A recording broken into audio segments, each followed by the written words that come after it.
What's going on, everybody? Mortem here, this time bringing you a review of the Lost Valley DLC for Solasta, Crown of the Magister. Now, I did do a sponsored video for this particular DLC, which was an overview of all the features, etc., but obviously, the review would never actually be sponsored, but nonetheless, there is that disclosure for you. Now, you can pick up the Lost Valley DLC for $12.99. So keep that in mind as we go through this stuff, but I have covered the base game pretty extensively. I've reviewed it after a very thorough 100%, which is what I normally do for games, is review them after 100%, and I will link to that review down below. That way, if you're more interested in what the base game was all about, you've got some info there, as we're just covering the DLC here. But the DLC itself was divided up into two parts, a free update and the actual DLC. The free update included a multiplayer update, so you can play with your friends, 2 to 4 people now, and the free update also added some stuff to the Dungeon Maker, which allows you to make your own dungeons, of course, as well as your own custom campaigns, so just throwing that out there. But let's talk about the actual DLC itself. It brings two major things to the game, and that is a new campaign, levels 1 through 12. It is a non-linear campaign, as opposed to the very linear base campaign, and in addition to those things, we got a new subclass for every class available, so a total of 9 new subclasses. We're not going to talk about those in depth, but I will link a video down below that discusses each of the new subclasses in depth, or more specifically, the new features in depth. So from there, let's actually talk about this DLC campaign. So the first thing that really stood out to me after I finished this was the size of the campaign. So for starters, it is non-linear, and what that actually means is that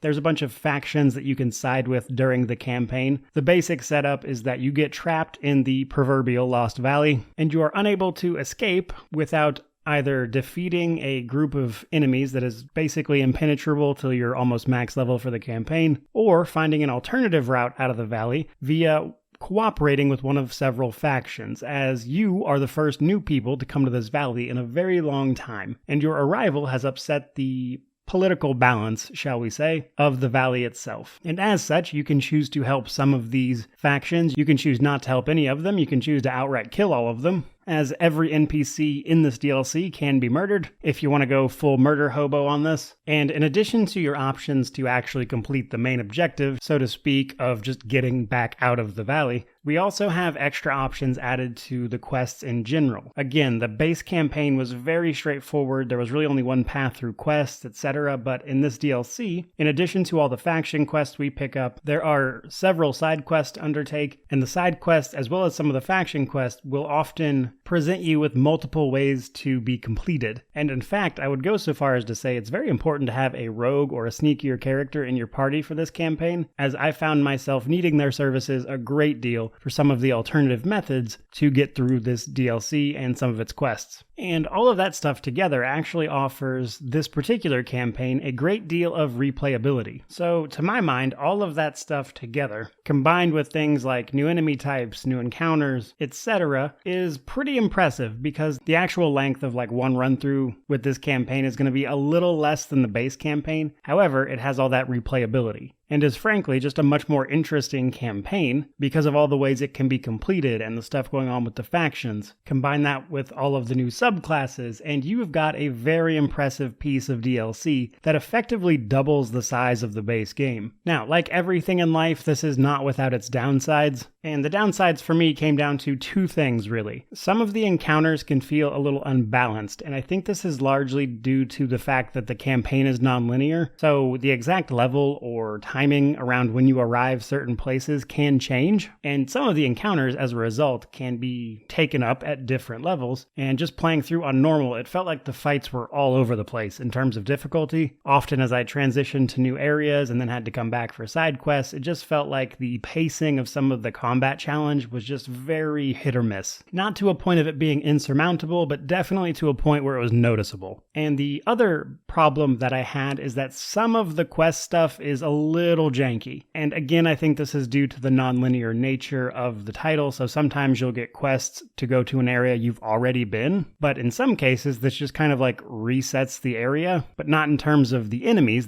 stay dead, but whatever thing your quest was supposed to add to that area is suddenly there. there. Like, for instance, say the area you were in had a prison. It was empty when you were there the first time and you cleared everybody out. And then you get a quest to go back there and free some prisoners who are now magically in the cells. So again, some of the quest logic and kind of things surrounding that don't always make the most sense. And as a result, you can kind of see yourself retreading old ground a couple times here and there, again, largely dependent on the order in which you completed the quests and interacted with certain factions, which frankly can just be a little weird. All of that said, let's draw a proper conclusion. As I stated at the beginning, this DLC is $12.99, and for $12.99, you are effectively doubling the size of the base game, giving yourself 9 new subclasses for all of the various classes, though 2 of those classes, the Barbarian and the Druid, are only available if you have the Primal Calling DLC as well, which is worth mentioning. My point-blank conclusion for this is that, quite frankly, the Lost Valley campaign is just straight up better than the main campaign, by a pretty wide margin. While I didn't really have anything against the main campaign, it was just very linear and it felt like you didn't always have a lot of options, which is typical of a role-playing game like D&D. Whereas in Lost Valley, you have quite a few options. There's different ways to complete quests. You can side with all these factions. You can side with none of them. It's almost as if Tactical Adventures took some of the criticism about the main campaign and decided to do the second campaign with the thought of, how can we address this? And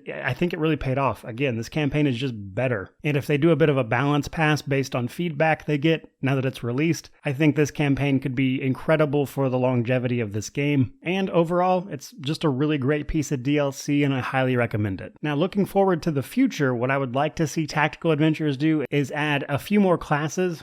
Personally, when it comes to 5e, my favorite is the Warlock, and I do not have a Warlock in this game, which is disappointing to me, so I'd like to see it added. But looking past that, I'm actually excited to see what else Tactical Adventures does in the future, because they've built a great set of role-playing tools here. With this DLC, they've proven that they can make a very non-linear campaign full of choices, and this is a developer whose projects I'm definitely looking forward to in the future. So there you guys go. Hope you enjoyed the video. If you did, please remember to like, comment, subscribe, all that YouTube jazz. But regardless of any of that, truly, thank you so much for watching. May you wander in wisdom and have an amazing day.